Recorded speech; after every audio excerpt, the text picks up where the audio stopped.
ನಾನೀಗ ಉಡುಪಿಯಿಂದ ಕಾರ್ಕಳದ ಕಡೆ ಹೋಗ್ತಾ ಇರುವಾಗ ಈ ಪಳ್ಳಿಯಲ್ಲಿ ನೂರಕ್ಕಿಂತ ಜಾಸ್ತಿ ಜನ ನಡ್ಕೊಂಡು ಹೋಗ್ತಾ ಇದ್ರು. ಮತ್ತೆ ಗೊತ್ತಾಯ್ತು ಕಟೀಲಿಗೆ ಹೋಗೋದು ಅಂತ. ಸರ್, ಇದು ಉದ್ದೇಶ ಏನು? ಪ್ರತಿ ವರ್ಷ ಹೋಗ್ತೀರಾ? ಎಷ್ಟು ಜನ ಹೋಗ್ತಾ ಇದ್ದೀರಿ? ಸರ್ ನಮಸ್ತೆ, ತುಂಬ ಧನ್ಯವಾದ. ನಮಗೆ ಕೂಡ ಅನ್ಎಕ್ಸ್ಪೆಕ್ಟೆಡ್ ನೀವೊಂದು ಸಿಕ್ಕಿದ್ದು ಒಳ್ಳೆಯದಾಯಿತು. ಪಳ್ಳಿ ಫ್ರೆಂಡ್ಸ್ ಪಳ್ಳಿ ಅಂತ ಇದರ ನೇತೃತ್ವವನ್ನು ತಗೊಂಡಿದ್ದೇವೆ. ಕಳೆದ 8 ವರ್ಷದಿಂದ ನಿರಂತರವಾಗಿ ಹೋಗ್ತಾ ಇದ್ದೇವೆ. ಒಂದು ಸಲ ನಾವು ಬೆಳಿಗ್ಗೆ ಒಂದು 25 ಜನ ಹೀಗೆ ಮಾತಾಡಿಕೊಂಡು ಪಳ್ಳಿ ಫ್ರೆಂಡ್ಸ್ ಅಂತ ಹೊರಟಿತ್ತು ಯಾತ್ರೆ. ಬೆಳಿಗ್ಗೆಯಿಂದ ಮಧ್ಯಾಹ್ನ ಹೋಗಿ ರೀಚ್ ಆಗಿದ್ದು. ಸ್ವಲ್ಪ ಬಿಸಿಲಿನ ತಾಪ ಜಾಸ್ತಿ ಇತ್ತು, ಕಷ್ಟ ಆಗಿತ್ತು. ಕೊನೆಗೆ ಇದು ನಿರಂತರ ಆಗಲಿ, ಯಾಕೆ ನಿಲ್ಲಿಸೋದು, ದೇವರ ಸೇವೆ ಅಲ್ಲ ಅಂತ ಹೇಳಿ ನವರಾತ್ರಿಯ ಪ್ರಥಮ ಶನಿವಾರದಲ್ಲಿ ಪಳ್ಳಿ ಫ್ರೆಂಡ್ಸ್ ಪಳ್ಳಿ ವತಿಯಿಂದ ನಿರಂತರವಾಗಿ ಹೋಗುವಂಥ ಯೋಚನೆ ಮಾಡಿದ್ವಿ. 20 ಇದ್ದದ್ದು 50ಕ್ಕೆ ಹೋಯಿತು, 50 ಇದ್ದದ್ದು 80 ಆಯಿತು. ಇವತ್ತಿಗೆ 120, 150ವರೆಗೆ ಜನಸಂಖ್ಯೆ ಒಟ್ಟಾದದ್ದು ಕೂಡ ಇದೆ. ಹೀಗೆ ಹೋಗ್ತಾ ಇದ್ದೇವೆ ನಿರಂತರವಾಗಿ. ದೇವರು ನಮಗೆ ಅನುಗ್ರಹ ನೀಡಿದ್ದಾರೆ. ಖಂಡಿತವಾಗಿ ದೇವರಿಗೆ ಕೂಡ ಇದು ಪ್ರೀತಿಯ ಸೇವೆ ಅಂತ ಹೇಳ್ಬೋದು. ಆ ನೆಲೆಯಲ್ಲಿ ಈ ಭಾಗದಂತಲ್ಲ, ತುಂಬ ಬೇರೆ ಬೇರೆ ಕಡೆಯಿಂದ ತುಂಬ ಜನ ಹರಕೆ ಹೇಳಿರ್ತಾರೆ, ಕಟೀಲಿಗೆ ನಾವು ಪಾದಯಾತ್ರೆ ಹೋಗ್ತೇವೆ ಅಂತ. ಅಂಥವ್ರು ಕೂಡ ಇವತ್ತಿಗೆ ಸಂಪರ್ಕ ಮಾಡಿ ನಮ್ಮನ್ನು ಯಾವಾಗ ಹೋಗೋದಂತೆಲ್ಲ ಹೇಳ್ತಾ ಇದ್ದಾರೆ. ಅವರಿಗೆ ಯಾವುದೇ ರೀತಿಯ ಗೊಂದಲ ಬೇಡ. ಪಳ್ಳಿ ಫ್ರೆಂಡ್ಸ್ ಪಳ್ಳಿಯ ಪಾದಯಾತ್ರೆ ಯಾವತ್ತಿದ್ರು ನವರಾತ್ರಿಯಲ್ಲಿ ಬರುವಂತಹ ಪ್ರಥಮ ಶನಿವಾರದ ರಾತ್ರಿ ಹೊರಡುದು. ಇನ್ನು ಯಾವತ್ತಿಗೂ ಯಾರಿಗಾದ್ರೂ ರೀತಿ ಪಾದಯಾತ್ರೆ ಹೋಗ್ಬೇಕಂತಂದ್ರೆ ಪಳ್ಳಿ ಖಂಡಿತವಾಗಿ. ಸರಿ, ಎಷ್ಟು ಗಂಟೆಗೆ ಹೊರಡ್ತೀರಿ? ನಮ್ದು 8 ಗಂಟೆ ಅಂತ ಹಾಕ್ತೇವೆ. ಆದ್ರೆ ಎಲ್ಲ ಬೇರೆ ಬೇರೆ ಕಡೆ ಪೂಜೆ ಪುನಸ್ಕಾರ ಎಲ್ಲ ಇರೋದ್ರಿಂದ ನಾವು 9-9:30ವರೆಗೆ ಶಾರ್ಪ್ 9:00ವರೆಗೆ ಪಳ್ಳಿ ಪೇಟೆಯಿಂದ ಗಣೇಶ ವೇದಿಕೆಯಿಂದ ಅಲ್ಲಿ ದೊಡ್ಡ ಶಕ್ತಿ ಇದೆ. ವಿಘ್ನ ವಿನಾಶಕನ ಒಂದು ಕ್ಷೇತ್ರ. ಪ್ರತಿ ಸುಮಾರು 34 ವರ್ಷದಿಂದ ಗಣೇಶ ಚೌತಿ ಆಚರಣೆ ಆಗ್ತಾ ಇದೆ. ಅಲ್ಲಿ ಪ್ರಾರ್ಥನೆ ಮಾಡಿ ನಾವು ದೇವಿಯ ಸಾನ್ನಿಧ್ಯಕ್ಕೆ ನಾವು ಹೋಗ್ತಾ ಇದ್ದೇವೆ. ಒಂದು ಒಳ್ಳೆಯ ಯಾತ್ರೆ. ನಮಗೆ ಕೂಡ ಮನಸ್ಸಿಗೆ ನೆಮ್ಮದಿ. ಬೇರೆ ಬೇರೆ ಸಂಕಲ್ಪ ಹಿಡ್ಕೊಂಡೆಲ್ಲ ಹೋಗ್ತಾ ಇದ್ದೇವೆ. ಇದು ನಿರಂತರವಾಗಿ ನಡೀಲಿ ಅಂತ. ಅದರಲ್ಲಿಯೂ ವಿಶೇಷವಾಗಿ ಬರುವ ವರ್ಷ 10ನೇ ವರ್ಷಕ್ಕೆ ಪಾದಾರ್ಪಣೆಯನ್ನು ಮಾಡ್ತಾ ಇದ್ದೇವೆ. ಅದಕ್ಕೋಸ್ಕರ ಇನ್ನಷ್ಟು ಭಗವದ್ಭಕ್ತರು ಬರಬೇಕು. 10ನೇ ವರ್ಷಕ್ಕೆ ನಮ್ಮದು ಕೂಡ ಒಂದು ದೇವಿಯ ಅನುಗ್ರಹದಿಂದಾಗಿ ಒಂದು ಯೋಜನೆಯನ್ನು ಹಾಕ್ಕೊಂಡಿದ್ದೇವೆ. ಖಂಡಿತವಾಗಿ ಅದು ಸಾಕಾರ ಆಗಲಿ ಅಂತ ಹೇಳ್ತಾ ಇವತ್ತಿನ ಪಾದಯಾತ್ರೆಯಿಂದ ನಾವು ಅದನ್ನೇ ಪ್ರಾರ್ಥನೆ ಮಾಡ್ತಾ ಇದ್ದೇವೆ. ಆ ವರ್ಷ ಕೂಡ ಎಲ್ಲ ಭಗವದ್ಭಕ್ತರು ಕೂಡ ಇದರೊಂದಿಗೆ ಸೇರ್ಕೊಳ್ಬೇಕನ್ನೋಂಥ ಆಶಯ ನಮ್ಮದು. ಇದರೊಂದಿಗೆ ದೊಡ್ಡ ಧನ್ಯವಾದ ಹೇಳಬೇಕು ಸರ್. ನಾವು ನಮಗೆ ಇದಕ್ಕೆ ನಾಳೆ ರಿಟರ್ನ್ ಬರಲಿಕ್ಕೆ ನಮಗೆ ಬಸ್ಸಿನ ವ್ಯವಸ್ಥೆ ಒಬ್ಬರು ದಾನಿಗಳು ಮಾಡ್ತಾ ಇದ್ದಾರೆ, ರೇಖಾಂತ್ ಶೆಟ್ಟಿ ಪಳ್ಳಿಯವರು.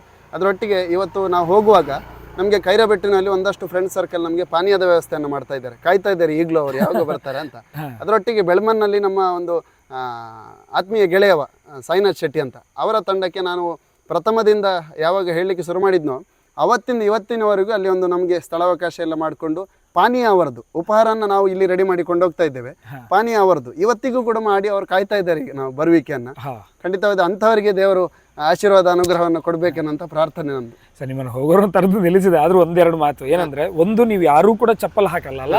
ಸೊ ಇದು ಬರೀ ಗಾಲಲ್ಲೇ ಚಪ್ಪಲ್ ಹಾಕದೆ ಅಷ್ಟು ಕೂಡ ನಡ್ಕೊಂಡು ಹೋಗೋದು. ಮ್ಯಾಕ್ಸಿಮಮ್ ಬರಿಗಾಲಲ್ಲೇ ಹೋಗ್ಲಿಕ್ಕೆ ಪ್ರಯತ್ನ ಮಾಡ್ತೇವೆ. ಸಣ್ಣ ಪುಟ್ಟ ಮಕ್ಕಳು ಅವರಿಗೆಲ್ಲ ಆಸೆ ಇರ್ತದೆ ಬರ್ಬೇಕನ್ನುವಂಥದ್ದು.